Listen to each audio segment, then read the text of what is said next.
Scammers naglipanan na sa SB19 Philippine Arena Concert ticket selling.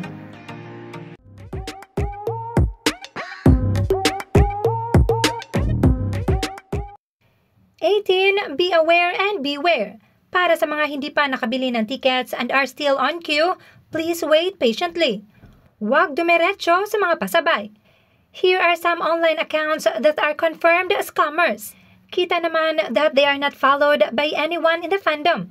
Pero maging mapagmatyag kahit pa mga kilalang fans dahil meron pa din talagang nang sa scam ng kapwa 18.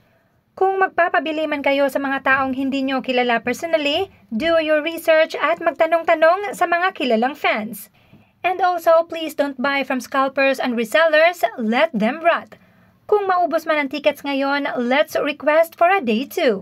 Huwag hayaan na mas kikita pa ng malaki ang mga scalpers at resellers kontra sa SB19.